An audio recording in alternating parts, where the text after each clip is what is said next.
आदाब। Ground zero में आप सबका इस्तकबाल है। मैं हूं खुर्शीद रब्बानी। आज ग्राउंड जीरो में बात करेंगे एक ऐसे मामले की जिसने हिंदुस्तान के हर शख्स को मुतासिर किया, जिसने 125 से ज्यादा लोगों की जानें ले ली। यह कदम भले ही साफ नीयत और ईमानदारी से उठाया गया था, लेकिन जानकारों की माने तो वजीर आजम नरेंद्र मोदी के इस कदम से फायदा होने के बजाय उल्टा नुकसान हुआ।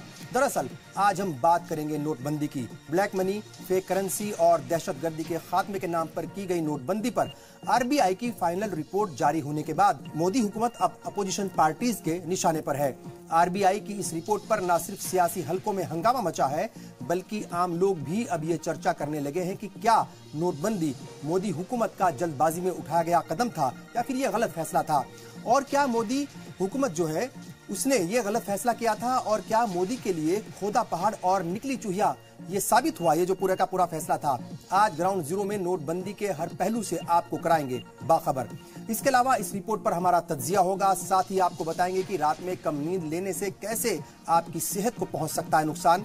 इसके अलावा आपको ये भी बताएंगे कि आला तालीम हासिल करने वाले तलबा को एंट्रेंस एग्जाम के लिए कब और कैसे मिलेगी मुफ्त कोचिंग की सहूलियत।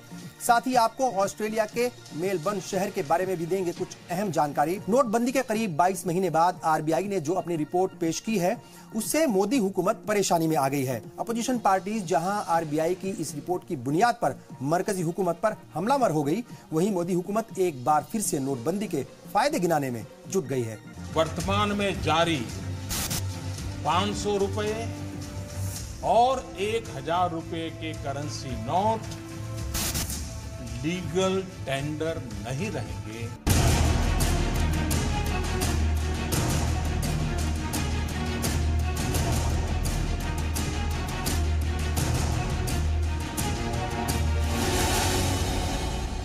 खोदा पहाड़, निकली चूहिया, खाया पिया कुछ नहीं, गिलास फोड़ा 12 आना। रिजर्व बैंक की सालाना रिपोर्ट आने पर सरकार के तमाम मुखालिफिन ने ये कहावतें दोहरानी शुरू कर दी हैं, और अपोजिशन सरकार पर फिर से हमलावर है तो सरकार बैकफुट पर दिखाई दे रही है। दरअसल आरबीआई ने अपनी सालाना रिपोर्ट में नोटबंदी को लेकर के आदादो शुमार जारी किए।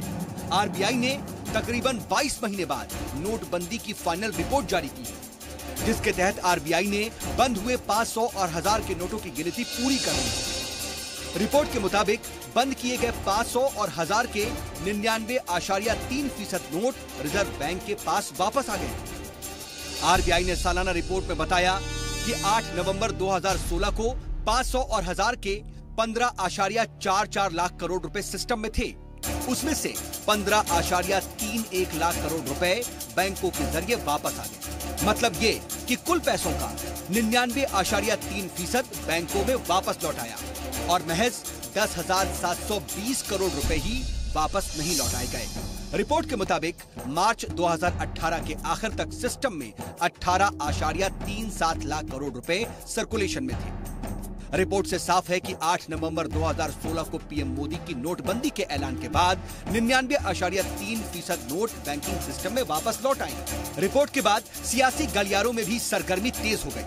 कांग्रेस का कहना है कि नोटबंदी के तुगलकी फरमान से करोड़ों लोगों का रोजगार गया, जीडीपी में गिरावट आई, एटीएम और बैंकों की लाइन में खड़े कई लोगों की मौत हो गई।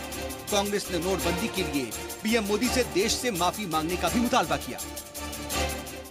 तुगलकी फरमान प्रधानमंत्री श्री नरेंद्र मोदी ने जारी किया था, उससे भारत की अर्थव्यवस्था पूरी तरह से चरमरा करती। रत्ती भरी भी नैतिकता होती तो अपने पद से इस्तीफा दे देते।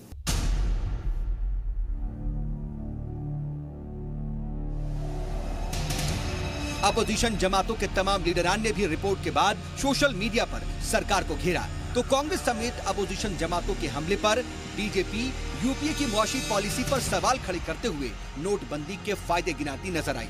उस समय स्क्रूटनी के अंडर में आई। फाइनेंशियल ईयर 2017-18 में net collection of direct taxes increased by 18% at a record of 10.03 lakh crore. बता दें कि नोटबंदी से पहले सरकार का 5 लाख करोड़ रुपए की ब्लैक मनी होने का अंदाजा था, लेकिन वो महज 10,720 करोड़ रुपए निकली, यानी मार्केट से सिर्फ 10,720 करोड़ रुपए ही बाहर हुए, जबकि नए नोट छापने का खर्च करीब 12,877 करोड़ रुपए आया है। यानी जितनी ब्लैक मनी बाहर हुई उससे 2157 करोड़ रुपए ज्यादा तो नोट छपाई पर ही खर्च हो गए।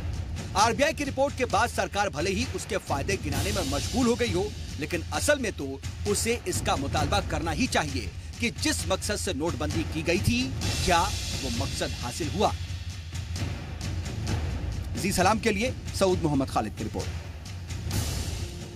तो जाहिर है नोटबंदी पर सियासी हंगामा मचा हुआ है, लेकिन यहां यह पता लगाना भी बेहद जरूरी है कि ब्लैक मनी, फेक करेंसी, दहशतगर्दी और नक्सलवाद के खात्मे की नीयत से की गई नोटबंदी क्या अपने मकसद में कामयाब हो पाई? क्या ब्लैक मनी पूरी तरह से खत्म हो गई? क्या अब मार्केट में फेक करेंसी का चलन नहीं रहा? और क्या मुल्क को दहशतगर्दी और नक्सलवाद से पूरी तरह से आजादी मिल गई?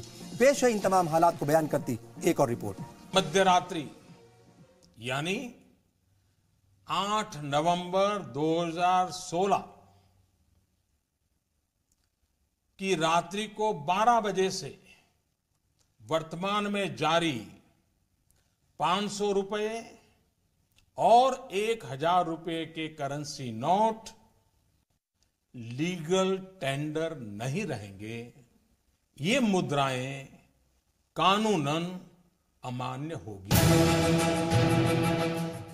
8 नवंबर 2016 को नोटबंदी के तारीखी ऐलान के वक्त पीएम ने ये उम्मीद जताई थी कि इस बड़े कदम से आवाम को कुछ वक्त के लिए तकलीफ हो सकती है, लेकिन इसके दूररस नताइज बेहतर खातिर ख्वाह होंगे। पीएम ने नोटबंदी से उम्मीद जताई थी कि ब्लैक मनी का पता लगेगा, उस पर लगाम लगेगी, मार्केट से फेक करेंसी पूरी तरह से खत्म हो जाएंगे, मुल्क में दहशतगर्दी और नक्सलवादी वारदातों में कमी आएगी, दहशतगर्दों को फंडिंग पर लगाम लगेगी, मुल्क में फैले करप्शन को भी रोकने में कामयाबी मिलेगी और मुल्क में डिजिटल ट्रांजैक्शन को बढ़ावा मिलेगा। लेकिन अब आरबीआई की ताजा रिपोर्ट के बाद आदादोशुमार पर नजर डालें तो नोटबंदी पर 5 में से 4 मकसद फेल साबित हुए हैं। ब्लैक मनी की बात करें तो पीएम मोदी ने कहा था कि 2.5 साल में 1.2 लाख करोड़ रुपए ब्लैक मनी बाहर आया और आने वाले वक्त में 3-4 लाख करोड़ रुपए आएगा, लेकिन ऐसा हुआ नहीं। सच तो ये है कि महज 10,000 करोड़ रुपए के नोट ही वापस नहीं आए, यानी आरबीआई के पास 99.3% पुराने नोट वापस आ चुके हैं और 10,720 करोड़ रुपए को भी सरकार पूरी तरह से ब्लैक मनी नहीं मान रही है, क्योंकि नेपाल और भूटान में अब भी पुरानी करेंसी चल रही है। सवाल ये पैदा होता है कि क्या मुल्क में महज 0.7% ही ब्लैक मनी थी? साफ है नोटबंदी से ब्लैक मनी पर लगाम के दावे गलत साबित हुए। बात अगर फेक करेंसी की करें तो नोटबंदी से फेक करेंसी पर भी लगाम नहीं लगी। रिपोर्ट में तो ये कहा गया है कि नोटबंदी के बाद साल 2017-18 में जाली नोटों में कमी आई है। साल 2015-16 में 6,32,926 जाली नोट पकड़े गए, जबकि 2016-17 में 7,62,072 जाली नोट पकड़े गए थे। तो 2017-18 में 5,22,783 जाली नोट पकड़े गए, यानी आरबीआई के मुताबिक जाली नोटों में 31.4% की कमी देखी गई। लेकिन नोटबंदी के बाद भी 500 और 2000 के फेक नोट बाजार में मौजूद हैं।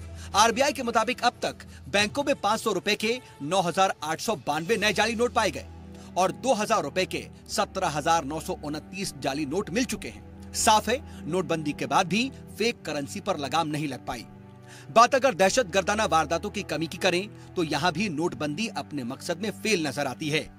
8 नवंबर 2015 से नवंबर 2016 तक 155 बड़ी दहशतगर्दाना वारदातें हुई थी, लेकिन बीते 2 सालों में दहशतगर्दाना वारदातों में इजाफा ही हुआ है। 2015-16 के 155 के मुकाबले 2016-17 में 184 दहशतगर्दाना वारदातें सामने आई, तो इस साल 31 जुलाई तक ही 191 दहशतगर्दाना वारदातें सामने आ चुकी हैं। वहीं करप्शन के मामले में भी नोटबंदी कारगर साबित नहीं हो पाई।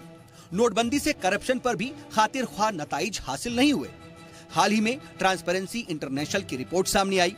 इसमें करप्ट देशों में भारत 2016 में 79 नंबर पर था और साल 2017 में भारत 81 नंबर पर पहुंचा।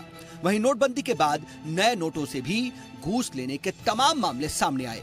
हालांकि 4 मकासद पर फेल होने के बाद भी डिजिटल ट्रांजैक्शन के मामले में सरकार को नोटबंदी से कामयाबी जरूर मिली। 2016 के बाद से डिजिटल पेमेंट में इजाफा हुआ है। 2016 के मुकाबले 2017 में डिजिटल पेमेंट की रकम 40% तक बढ़ी है और जुलाई 2018 तक इसमें 5 गुना की बढ़ोतरी हुई है। वैसे सरकारी आदादोशुमार को देखें तो नोटबंदी के कुछ और फायदे भी दिखते हैं। जैसे कि 18 लाख से ज्यादा मुश्तबा बैंक खाते जांच के दायरे में आए। इनकम टैक्स न भरने वाले करीब 2.09 लाख लोगों ने रिटर्न दाखिल की। इससे टैक्स कलेक्शन में 18% का इजाफा हुआ। साथ ही 5 लाख से ज्यादा शेल कंपनियां भी बंद हो गईं। लेकिन कुल मिलाकर ये आदादोशुमार ये बताते हैं कि नोटबंदी अपने असल मकासद को हासिल करने में नाकाम साबित हुई। जी सलाम के लिए सऊद मोहम्मद खालिद की रिपोर्ट।